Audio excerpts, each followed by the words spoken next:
ETV Bharat Himachal Pradesh में आपका स्वागत है। रूस यूक्रेन युद्ध के बीच लगातार यूक्रेन में हालात तनावपूर्ण बने हुए हैं। भारत के मेडिकल स्टूडेंट वहां पर फंसे हुए हैं, हजारों स्टूडेंट फंसे हुए हैं और इस वक्त हमारे साथ कई राज्यों के स्टूडेंट्स जुड़े हैं। जम्मू, हिमाचल के स्टूडेंट्स हमारे साथ जुड़े हैं। हमीरपुर जिला, हिमाचल के हमीरपुर जिला के अनन्या से हम बातचीत करेंगे। सबसे पहले अनन्या, पहले तो ये बताइए वहां पे हालात कैसे हैं? हाँ जी सर, तो फिलहाल हम कम से कम 650 बच्चे हैं खार्किव नेशनल मेडिकल यूनिवर्सिटी के, जी। जो इस समय बंकरों में हैं 3 दिन से लगातार। और जो भी बाहर रशियन आर्मी घूम रही है, लगातार हर कुछ घंटों के बाद हर बार शेलिंग हो रही है, डेढ़ डेढ़ और बहुत लंबे समय के लिए। और तकरीबन उस समय ऐसा होता है कि जब हम बंकर में होते हैं तो बहुत ज़्यादा बच्चों को सफोकेशन, बहुत ज़्यादा सांस की दिक्कतें होना शुरू हो जाती हैं और ऊपर हम आ नहीं सकते। 3 दिन से अभी तक जो हमारा खाने पीने का था वो हमारे कंसल्टेंट जो हमारे हमें यहाँ लेके आए हैं वो हमारे लिए कर रहे हैं। 2 टाइम का हमें खाना मिल रहा है।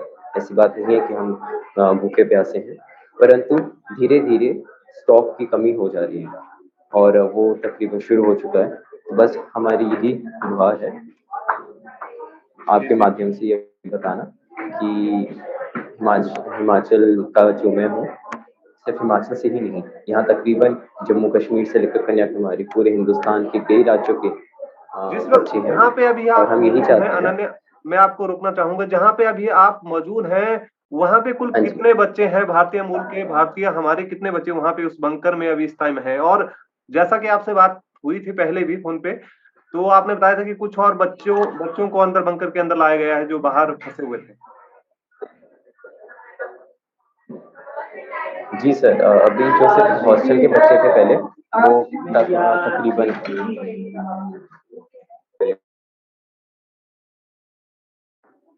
सर, हमारे हॉस्टल के जो खारकीव में हम हैं, वहाँ पे कम से कम इस हॉस्टल में 550 बच्चा था। फिर उसके बाद बाहर जो मेट्रो में फंसा हुआ था, जो बंकरों में दूसरे अपार्टमेंट के बंकरों में था, उसकी 150 बच्चा है लगभग लगभग, जितना हम काउंटिंग का हमें पता नहीं, लेकिन इतना आया है। और जो है बाकी जितना हमारी मदद हो सकती है हम उनको बंकरों में ला रहे हैं। वैसे बात करी जाए कि बंकर में कितना है, तो मैं जैसे बोला 600-700 है। और जी। पूरे जहाँ मैं रहता हूँ खारकीव में, वहाँ तकरीबन 2,500 से 3,000 बच्चा आराम से होगा हिंदुस्तान मुल्क का। हाँ अगर जी। बात करें तो खार्किव शहर जो है रसिया के ठीक सटा हुआ है और यहाँ से अगर ईस्टर्न बॉर्डर पे अभी यह शहर जहाँ पे अभी आप मौजूद हैं बंकर में, तो वहां से वेस्टर्न साइड से जहां से इवैक्यूएशन शुरू हुआ है भारतीय मेडिकल स्टूडेंट का, वो कितना दूर यहाँ से पड़ता है? और क्या हालात, किस तरह से आपकी बातचीत इंडियन एम्बेसी से हो रही है? सर, इंडियन एम्बेसी ने हमें कहा था कि आप पोलैंड साइड जो वेस्टर्न साइड है वहाँ चले जाइए और वहाँ जी। से हम आपको इवैक्यूएट कर लेंगे। परंतु क्या हो रहा है, एक मिनट रुकिए। लेकिन क्या हो रहा है कि क्योंकि वेस्टर्न साइड में ईस्टर्न साइड से जाने का जहाँ मैं हूँ वह तकरीबन 1200 से 1300 किलोमीटर का डिस्टेंस है और हम बाहर बड़ा मुश्किल है जाना, क्योंकि बाहर कॉन्टिन्यूस शेलिंग हो रही है। तो एक साथ इतने सारे बच्चे कैसे जाएंगे? इम्पॉसिबल है सर। बिल्कुल और बिल्कुल। रही बात रोमेनिया और दूसरी। जी, रोमानिया और पोलैंड से जो इवैक्यूएशन हुई है वो उन्हीं बच्चों की हुई होगी जो वहां से नजदीक है। और यहाँ पे जो लगातार सेलिंग जी जो सर, हो रही बिल्कुल है बिल्कुल। उसमें आपका वहां तक पहुंचना वाकई ही मुश्किल है। लेकिन जो वहां पे जो आपके गार्डियन है या फिर आपके जो कॉन्ट्रैक्टर हैं, वो किस तरह से मैनेज कर रहे हैं, आप किस तरह से मैनेज कर रहे हैं पूरी सिचुएशन को? क्योंकि बाहर निकलना खतरे से खाली नहीं है। खासकर शहर में लगातार सेलिंग के हालात हैं, तो इस बीच कैसे आप पूरी दिनचर्या, क्योंकि लगातार 4 दिनों से हमारी भी आपसे बातचीत हो रही है, समय कैसे काट रहे हैं? सर, जितना हो सके बच्चों को काम रखने की कोशिश की जा रही है और 2 वक्त के खाने का इंतजाम हो रहा है। और जो हमारे कॉन्ट्रैक्टर है वो हमें खाने से लेकर पीने से लेकर हमें कंबल वगैरह प्रोवाइड कर रहे हैं, क्योंकि जो हम बंकरों में हैं, बंकर में बिल्कुल भी हीटिंग की फैसिलिटी नहीं है और यहाँ तापमान काफी कम है। 0 डिग्री शून्य से नीचे रहा 2 दिन और आज आज थोड़ा सा 2 डिग्री तापमान है, तब देख लीजिए काफी ठंड है। इसलिए चलिए, हमारे आपकी कॉन्ट्रैक्टर घर पे जो हैं। बातचीत लगातार हो रही है, संपर्क हो रहा है? सर दिन में एक आधी बार बात होती है क्योंकि कनेक्शन प्रॉब्लम काफ़ी है। जब हम बंकरों में होते हैं तो फिर कनेक्टिविटी बिल्कुल ज़ीरो होती है।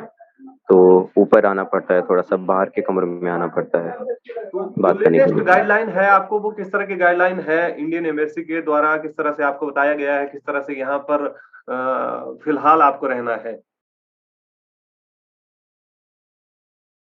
सर जो आखिरी बार मैंने देखा था तो इंडियन गवर्नमेंट ने यही बोला था कि आप जहाँ हैं, जो ईस्टर्न बॉर्डर पे हैं, जहाँ हैं वहीं रहिए, हम आपके लिए कुछ इंतज़ाम कर रहे हैं। बस हम यही चाहते हैं कि जल्द से जल्द हमें घर आना है, हम घर वापस आएँ और हमें पूरा विश्वास है इंडियन गवर्नमेंट पे। बिल्कुल। चलिए हम दिया कनिका से हम बातचीत करेंगे। कनिका हिमाचल के ही कांगड़ा जिला से हैं। कनिका बताइए किस तरह से घर पे बातचीत हो रही है? परिजनों को चिंता भी हो रही होगी क्योंकि लगातार पिछले 3 से 4 दिनों से आप बंकरों में ही हैं। कैसे समय कट रहा है और कैसे घर पे बातचीत हो रही है टेंस माहौल में?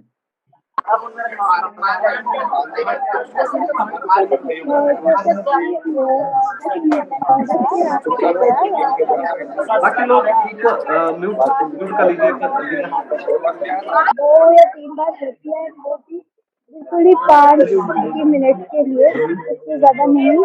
एंड बाकी आर्थिक में कर्फ्यू लग चुका है, जिसके तहत शाम 6 बजे से लेके सुबह 6 बजे तक अपना फ़ोन हमें ऑफ रखना पड़ता है, क्योंकि जहाँ पे ज़्यादा फ़ोन्स की लोकेशंस होती है, वहाँ पे सिग्नल्स हो जाते हैं, वहाँ पे बॉम्बिंग स्टार्ट हो जा रही है, तो सब बच्चों को स्ट्रिक्टली कहा जाता है कि फ़ोन ऑफ कर लें। तो घर पे बात करना बहुत मुश्किल हो रखा है। ऊपर से हम यहीं पे बंकरों में रहते हैं, तो चार्जिंग भी नहीं हो पाती फ़ोनों की। तो हम यहीं पर रह रहे हैं, हमारे फ़ोन चार्ज भी नहीं हो रहे हैं, और अपनी बैटरी सेव करने के लिए भी हमें फ़ोन ऑफ रखना पड़ रहा है, ताकि घर वालों को चिंता ना हो। बीच-बीच में एक-एक, बीच-बीच में 2-2 घंटे बाद उनको मैसेज कर दे रहे हैं कि हाँ, हम यहाँ पे सही सलामत है, सब कुछ ठीक है, आप चिंता ना करिए।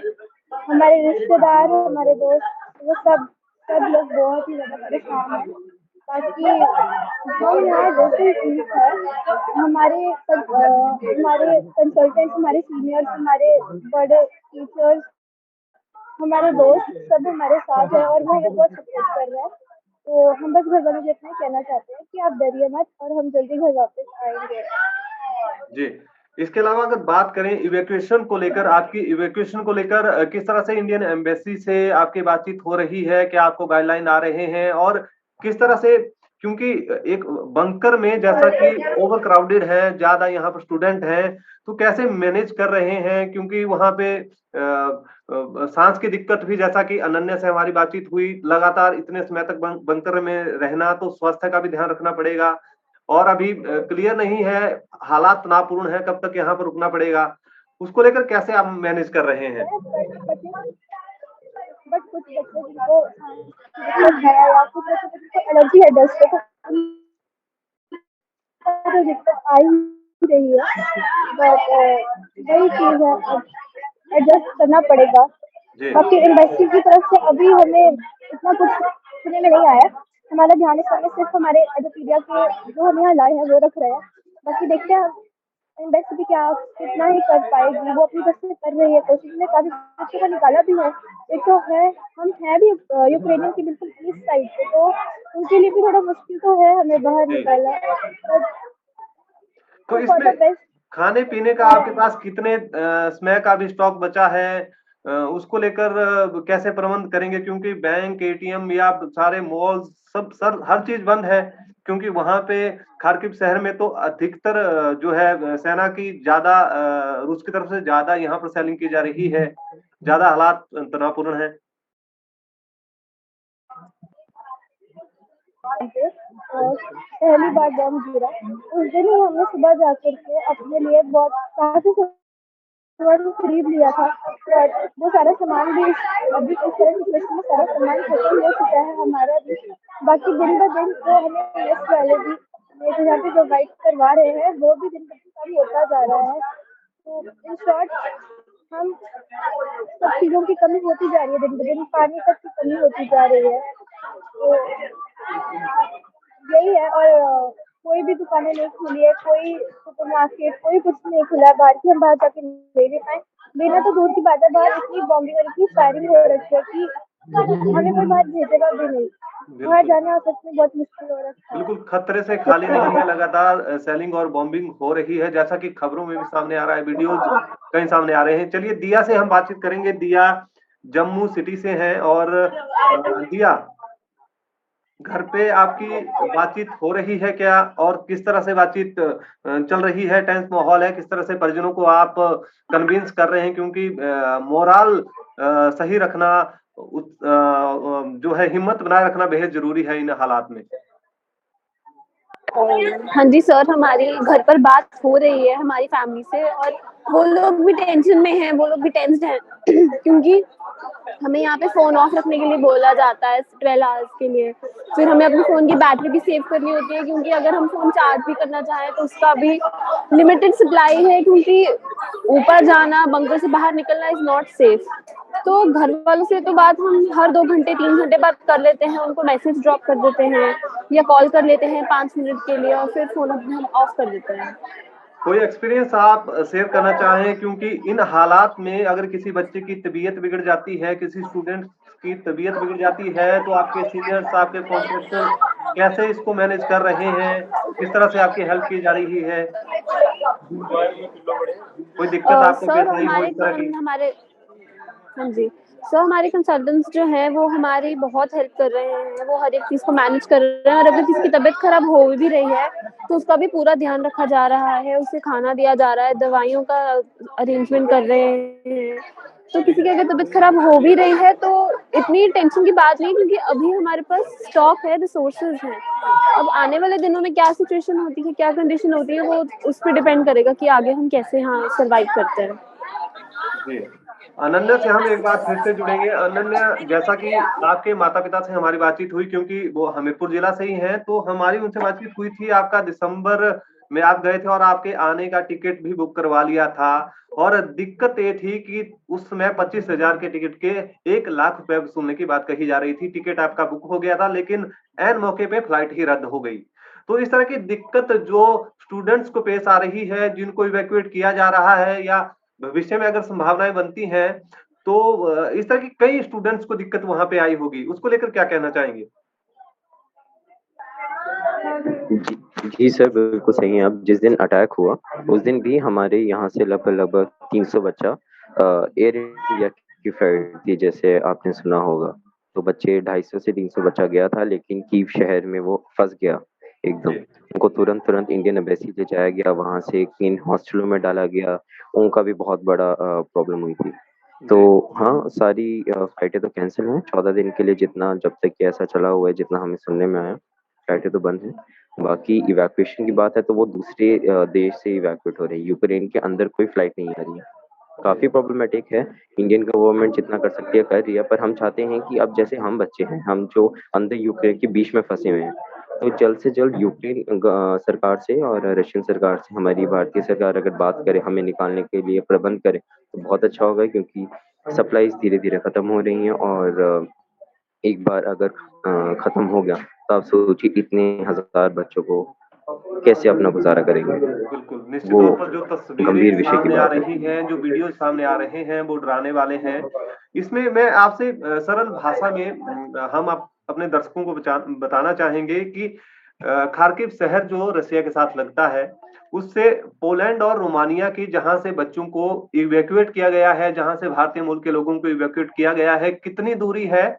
सरल भाषा में अगर कहें तो ये दूरी बंगाल से गुजरात तक की है। 1000 किलोमीटर का लगभग का यह सफ़र है, अगर मैं सही हूँ अनन्या।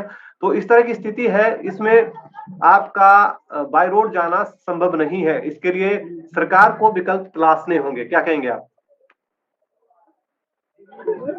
हाँ जी सर, अभी हमारे यहाँ खार्किव में शूट एंड साइट का ऑर्डर दे दिया गया है। डबल मार्शल लॉ कल रात को बिल्कुल। आधी रात को लग गया था।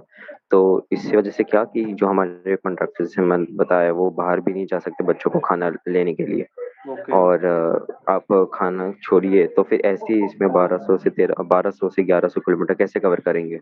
बिल्कुल। दूसरी बात ये कि अभी जहाँ मैं हूँ वहाँ पे जितनी हमें अभी न्यूज़ मिली है 1 डेढ़ घंटे पहले कि रशियन मिलिट्री के टैंक्स हमारे ही कोई हॉस्टल के लगभग 300 मीटर दूर चल रही हैं, गश्त लगा रहे हैं। तो आप देख लीजिए, ऑल्दो वो सिटीजन्स को कुछ नहीं कर रहे हैं, लेकिन आप बताइए, क्या ये स्थिति भयभीत नहीं करेगी? बिल्कुल एक बहुत ज़्यादा माहौल ऐसा प्रॉब्लमैटिक है, टेंस हम बाहर नहीं जा सकते। जी, टेंस माहौल है। इसमें रात के समय आपको क्या गाइडलाइन है? क्योंकि रात के समय तो खतरा और भी दोगुना हो जाता है, सैनिक लगातार बढ़ जाती है और बमबारी जैसे तस्वीरें सामने आ रही हैं। तो उस समय में रात के समय किस तरह से आप, क्योंकि ऐसे समय में नींद आना भी मुश्किल है। जी सर, रात को ये होता है कि 6 बजे शाम की हम फ़ोन स्विच ऑफ कर देते हैं, क्योंकि हमें इंटेलिजेंस मिली थी, हमें बताया गया था कि रशियन मिलिट्री क्या कर रही है, सेल फ़ोन के टावर से सिग्नल को ट्रैक कर रही है। तो 6 बजे से सुबह के 6 बजे तक 12 घंटे के लिए हमारे फ़ोन स्विच ऑफ कर दिए जाते हैं। तो आप सोचिए, वो 12 घंटे हमारे लिए कितने भयभीत वाले होते हैं और हमारे घर वालों के लिए। बिल्कुल, बिल्कुल। लगातार परिजनों से भी हमारी बातचीत हो रही है। हिमाचल में जो परिजन हैं या अन्य राज्यों में हैं, तो टेंस का माहौल बना हुआ है। आप सभी अपना ध्यान रखिए। उम्मीद है कि जल्द ही हालात सामान्य होंगे और भारत सरकार भी जो मेडिकल स्टूडेंट और जो लोग यूक्रेन में हमारे फँसे हैं, उनकी इवैक्यूएशन के लिए जल्द ही कोई तरीका निकालेगी, कोई विकल्प निकालेगी। हम उम्मीद जताते हैं कि जल्द ही हालात सामान्य हों। ईटीवी भारत से जुड़ने के लिए आप सभी का धन्यवाद।